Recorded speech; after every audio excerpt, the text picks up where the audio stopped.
Tribunal থেকে এই মুহূর্তে যুক্ত হচ্ছেন সহকর্মী সৈকত সাদিক।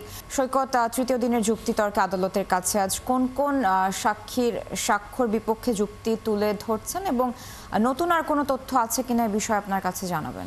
মেহজাবিন, আজকে তৃতীয় দিনের মতো আন্তর্জাতিক অপরাধ ট্রাইব্যুনাল 1-এ জুলাই অভ্যুত্থানের শেখ হাসিনার যে মানবতা বিরোধী অপরাধের মামলা, সেই মামলায় চিফ প্রসিকিউটর তাজুল ইসলাম যুক্তিতর্ক উপস্থাপন অব্যাহত রেখেছেন।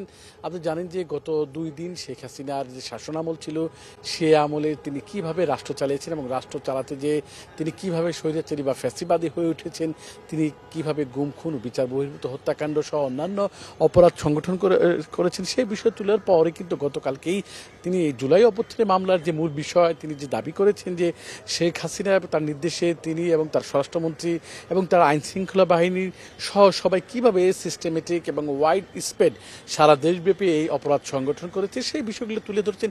তারই ধারাবাহিকতায় যে 54 জন এই মামলায় সাক্ষ্য দিয়েছেন, সেই সাক্ষীদের যেহেতু সারা বাংলাদেশ থেকে এসে দিয়েছিলেন, যাত্রাবাড়ির খোকনচন্দ্র বর্মন যিনি চোখ মুখ হারিয়েছিলেন, তিনি থেকে শুরু করে মামলার একেবারে শেষ প্রান্তে তদন্ত কর্মকর্তা যারা যারা সাক্ষী দিয়েছেন, সেখান থেকে তিনি সারা বাংলাদেশের বেশ কিছু সাক্ষীর যে জবানবন্দি দিয়েছেন কিভাবে অপরাধ সংগঠিত হয়েছে, সেই বিষয়গুলি কিন্তু আজকে চিফ প্রসিকিউটর তাজুল ইসলাম আদালতে তুলে ধরছেন এবং যেই বিচার কাজ সরাসরি কিন্তু বাংলাদেশ টেলিভিশনে এবং এই ফেসবুক পেজ প্রসিকিউশনের সেখানেই সম্প্রচার করা হচ্ছে।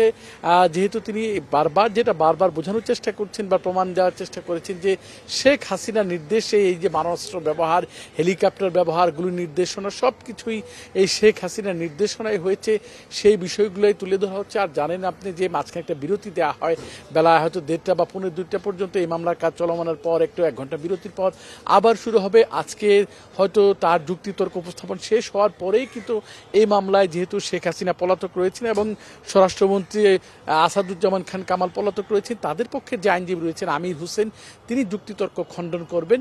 তো সেই বিষয়গুলো আমরা পরে জানাতে পারবো। এর বাইরে ছোট্ট একটি সংবাদ হচ্ছে যে ট্রাইব্যুনাল 2-এ আজকে জাসদ সভাপতি হাসানুল হক কিনুর অভিযোগ গঠনের আদেশের ব্যাপারে নির্ধারিত দিন ছিল। আসামি পক্ষের আইনজীবীদের আবেদনের প্রেক্ষিতেই সেটা আবার আগামী 23শে অক্টোবর নির্ধারণ করা হয়েছে। ওই দিন আওয়ামী লীগের যুগ্ম সাধারণ সম্পাদক মাহবুবুল আলম হানিফ, তার বিরুদ্ধে যে মামলাটি দায়ের হয়েছে, সেই মামলায় তার বিরুদ্ধে গ্রেপ্তারি পরোয়ানা জারির বিষয়টি পত্রিকায় বিজ্ঞপ্তি নির্দেশনা দেওয়া হয়েছে এবং আগামী 23 অক্টোবর তার বিষয়েও আদালতে অবহিত করতে ট্রাইব্যুনাল প্রসিকিউশনকে জানানো হয়েছে। এখন পর্যন্ত মেহজাবিন, আমার কাছে এই হচ্ছে ট্রাইব্যুনালের সর্বশেষ তথ্য। ধন্যবাদ যুক্ত হওয়ার জন্য সৈকত। ট্রাইব্যুনাল থেকে যুক্ত ছিলেন সহকর্মী সৈকত সাদিক।